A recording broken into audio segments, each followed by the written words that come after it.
Hey everyone. Um, let's go ahead and continue on with chapter 18. For whatever reason, I was recording the video last night to finish up chapter 18 and, or to do chapter 18.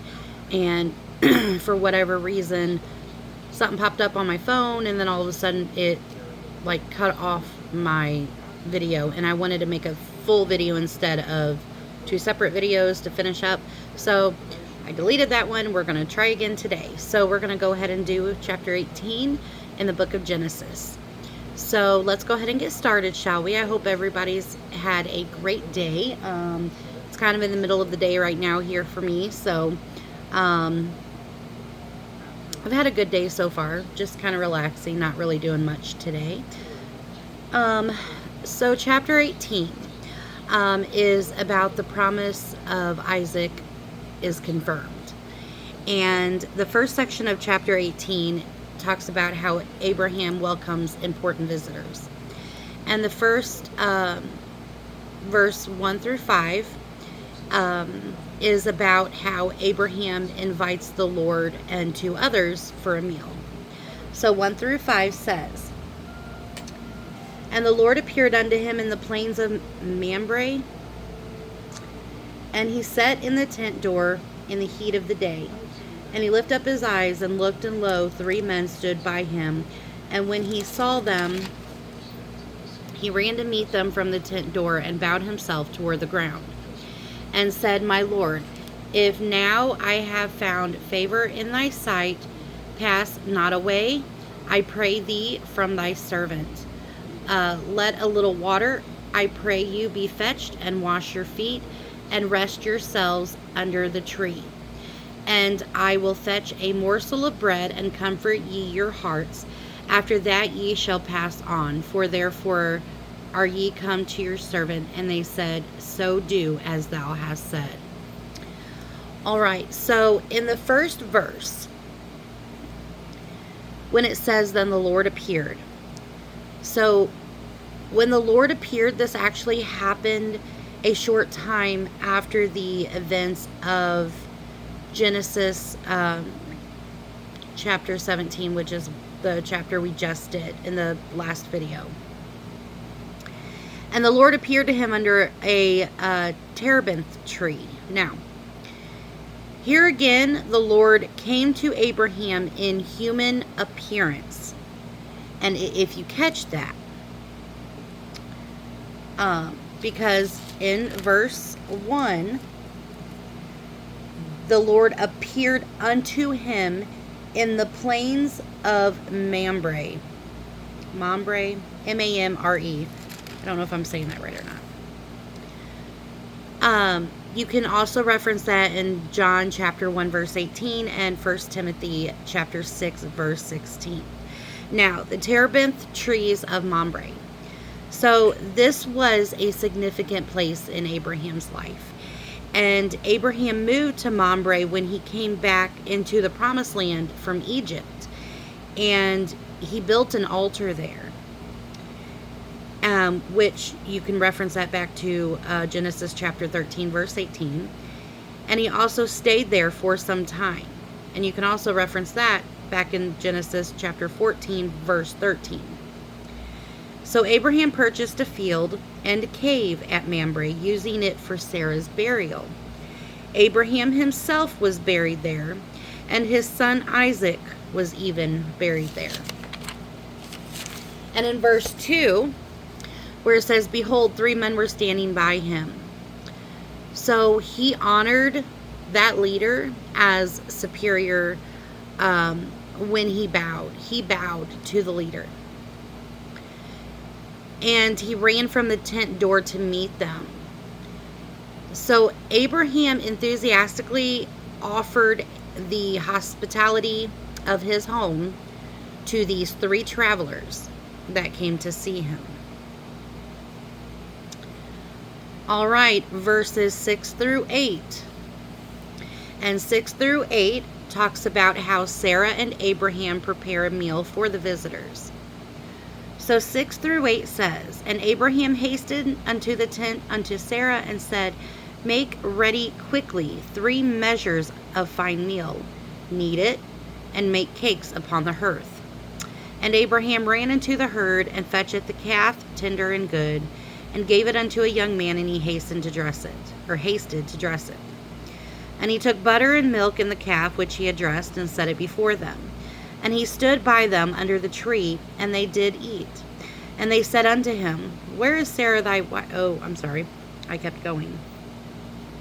Okay. So in verse 6, Abraham hurried into the tent. So Abraham's urgency meant that he understood that there was something special about these three visitors. So he knew. And Abraham ran to the herd. So they hurried. This says, and this tells us that they hurried to prepare the meal. Now, the sense is that they themselves did this work instead of commanding servants to do it for them, because they wanted to do it themselves in a hurried fashion for these three special travelers. Now 9 and 10 says, verses 9 and 10 talks about how God reconfirms his promise of a son. So 9 and 10 says, And they said unto him, Where is Sarah thy wife? And he said, Behold, in the tent. And he said, I will certainly return unto thee according to the time of life. And lo, Sarah thy wife shall have a son. And Sarah heard it in the tent door, which was behind him. Now in verse 10, when it says, Sarah your wife will have a son. So the promise of regeneration, meaning return to you according to the time of life, was made to them both, Abraham and Sarah. And God repeated this promise to Abraham in a short time. And you can reference that in the book of Romans chapter 10, verse 17. All right, the next two verses, verses 11 and 12, this talks about Sarah's reaction to God's promise. And 11 and 12 says, Now Abraham and Sarah were old and well stricken in age, and it ceased to be with Sarah after the manner of women. Therefore Sarah laughed within herself, saying, After I am waxed old, shall I have pleasure, my Lord being old also? So in verse 11, when Sarah says that, or whenever it says Sarah had passed the age of childbearing. So in here we see that Sarah laughed. So Sarah laughed because she had stopped having a period and had gone through menopause. And so she laughed within herself. She didn't laugh out loud. She laughed within herself. And because this is what Sarah and Abraham wanted most of their lives. But yet they found it hard to believe God's promise when God said that he would give them a son. So they had doubt of unbelief. When Sarah says, After I have grown old, shall I have pleasure? So Sarah laughed. She could not believe God would literally grant this child as a result of normal sexual relations. All right, verses 13 through 15. And these verses talk about how God answers Sarah's laugh, even though she laughed within herself. So it wasn't a loud laugh. They couldn't hear it. So 13 through 15 says, And the Lord said unto Abraham, Wherefore did Sarah laugh, saying, Shall I of a surety bear a child which am old? Is anything too hard for the Lord? At the time appointed I will return unto thee according to the time of life, and Sarah shall have a son. Then Sarah denied, saying, I laugh not, for she was afraid. So she lied. And he said, Nay, but thou did laugh. So in verse 13 where it says, Why did Sarah laugh? So God heard Sarah's laugh, even though she laughed on the inside. There is nothing hidden before the Lord. So remember that. That's very important. In verse 14, when it says at the appointed time. So when Sarah laughed at God's twice given promise, God responded by dealing with her sin of unbelief, not by taking away the promise. All right, so the next section of chapter 18 is going to be talking about how Abraham intercedes for the cities of Sodom and Gomorrah. And this is where Sodom and Gomorrah come into play. So 16 through 19 talks about how God decides to reveal to Abraham the fate of Sodom and Gomorrah. So 16 through 19 says, "And the men rose up from thence and looked towards Sodom. And Abraham went with them to bring them on the way. And the Lord said, Shall I hide from Abraham that thing which I do? Seeing that Abraham shall surely become a great and mighty nation, and all the nations of the earth shall be blessed in him. For I know him, that he will command his children and his household after him, and they shall keep the way of the Lord to do justice and judgment, that the Lord may bring upon Abraham that which he hath spoken of him." So in verse 16, where Abraham went with them to send them on their way. So in that day, it was actually customary for a hospitable host to accompany his guests on their journey for a while after they depart. And that was normal for back in that day. And when it says, "Shall I hide from Abraham what I am doing?" right here says that God determined to reveal to Abraham what he would soon do to Sodom and Gomorrah. He was bound and determined to. All right, the next two verses, 20 and 21, talks about how God tells Abraham he will see if Sodom and Gomorrah are worthy of judgment. So 20 and 21 says, "And the Lord said, Because the cry of Sodom and Gomorrah is great, and because their sin is very grievous, I will go down now and see whether they have done altogether according to the cry of it, which is come unto me, and if not, I will know." So in verse 20, because of the outcry against Sodom and Gomorrah is great, the offense of their cities was very, very great. And their sin was very, very grave. Okay? Very bad. Kind of like in today's world. But there's a couple of things. So God and his holy justice cried out against Sodom and Gomorrah. On-looking angelic beings cried out against Sodom and Gomorrah. Multitude of victims of Sodom and Gomorrah's depravity cried out against those cities as well. And creation itself was affected by their unnatural transgression and cried out. Sodom and Gomorrah is basically what we're living in the world today. It is no different. We have so many bad things happening. This world is flipped upside down, literally. And in verse 21, it says, "I will go down now and see." So because the judgments of the Lord are very true and very righteous, God judged Sodom and Gomorrah on direct, accurate knowledge. He went and seen for himself. So you can also reference that in Psalms 19, chapter 19, verse 9, and the book of Revelation, chapter 16, verse 7. All right, so verses 22 through 26 is next, and that describes Abraham asking an important question. You know, will God destroy the righteous with the wicked? And that's a very good question, and a very valid question. So 22 through 26 says, "And the men turned their faces from thence and went toward Sodom. But Abraham stood yet before the Lord. And Abraham drew near and said, Will thou also destroy the righteous with the wicked? Peradventure there be 50 righteous within the city. Wilt thou also destroy and not spare the place for the 50 righteous that are therein? And be far from thee to do after this manner, to slay the righteous with the wicked? And that the righteous should be as the wicked, that be far from thee? Shall not the judge of all the earth do right? And the Lord said, If I find in Sodom 50 righteous within the city, then I will spare all the place for their sakes. So in verse 22, where it says, men turned away and went towards Sodom, but Abraham stood still before the Lord.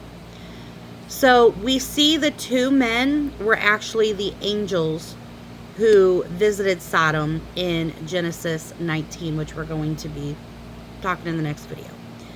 The third person in the party was actually the Lord himself. And that's how we know who the three visitors was that came to Abraham, because Abraham departed with them and walked with them for a while. And that's whenever the Lord decided he was going to tell and show Abraham about Sodom and Gomorrah. So Abraham drew near, meaning Abraham came closer and near to the Lord. And he asked the question, would you also destroy the righteous with the wicked? So Abraham thought that God, as a righteous judge, could not and would not punish the innocent in the same way as the guilty. So Abraham's heart was full of sorrow and compassion, even for the wicked of Sodom and Gomorrah. And in verse 26, it says, if I find 50 righteous people, I will spare Sodom and Gomorrah. Basically, he's saying he would spare 50 people because Abraham prayed and Abraham asked him. All right, so the last 27 through 33 talks about how Abraham bargains with God for Sodom and Gomorrah. He tried. He really did. And that's the last of the verses in chapter 18. So let's go ahead and read them. Verse 27 through 33. And Abraham answered and said, behold now, I have taken upon me to speak unto the Lord, which am but dust and ashes. Peradventure there shall lack 5 of the 50 righteous. Wilt thou destroy all the city for lack of 5? And he said, if I find there 40 and 5, I will not destroy it. And he spoke unto him yet again and said, peradventure there shall be 40 found there. And he said, I will not do it for 40's sake. And he said unto him, O let not the Lord be angry, and will speak. Peradventure there shall 30 be found there. And he said, I will not do it if I find 30 there. And he said, behold, now I have taken upon me to speak unto the Lord. Peradventure there shall be 20 found there. And he said, I will not destroy it for 20's sake. So now he's going down to 20. And he said, O let not the Lord be angry, and I will speak yet but this once. Peradventure 10 shall be found there. And he said, I will not destroy it for 10's sake. So now we're down to 10. All he had to do was find 10 people that were righteous in the whole city of Sodom and Gomorrah. And the Lord went his way, and as soon as he had left communing with Abraham, and Abraham returned unto his place. So in verse 28, where it says, suppose there was 5 less than the 50 righteous. So in his first exchange with God, Abraham established a principle that God would not destroy the righteous with the wicked. With that principle established, it was then basically just a matter of numbers. And then in verse 30, where it says, let not the Lord be angry, and I will speak. So basically what that means is Abraham continued his intercession with a bold humility. And he was not proud or arrogant before the Lord, yet he still continued to ask. And in verse 32, where it says, suppose 10 should be found. So Abraham prevailed upon God to lower the numbers of righteous people required to spare the city. This is the kind of heart God wanted to draw out of Abraham. A heart that could care so much for people made in the image of God that he worked hard to intercede on behalf of a city that deserved judgment. This was the heart of a great leader, and Abraham was a great leader. And in last, verse 33, where it says Abraham returned to his place. So perhaps Abraham felt Lot would surely have brought 6 people beyond his own family to God in his time of Sodom.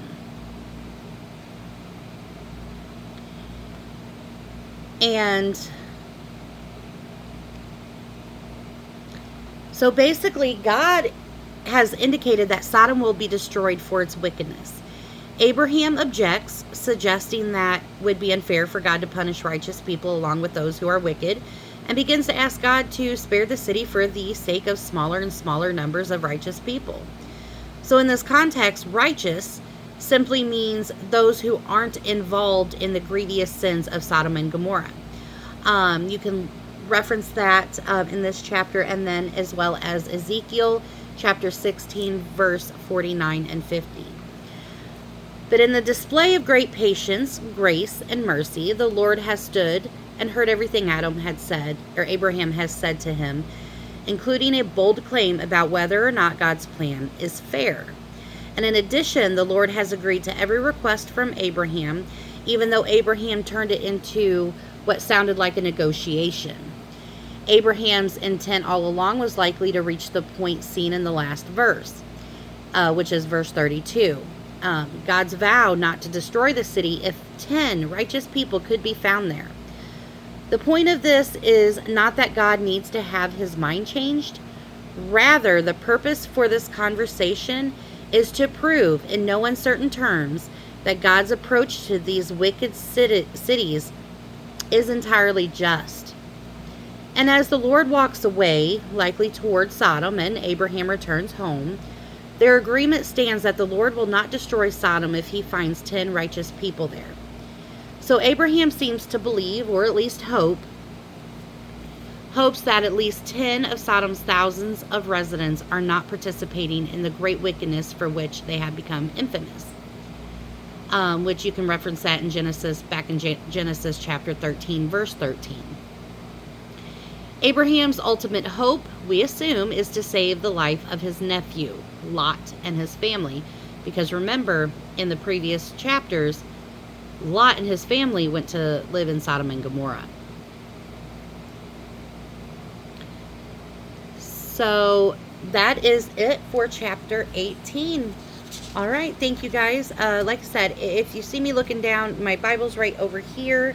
My notes are here. I also have notes on my computer, and that's what I was reading from. So I have a lot of different notes everywhere. I try to keep them all in one place. But anyway, all right, so next video will be chapter 19. So this was chapter 18. All right, guys, have a good night.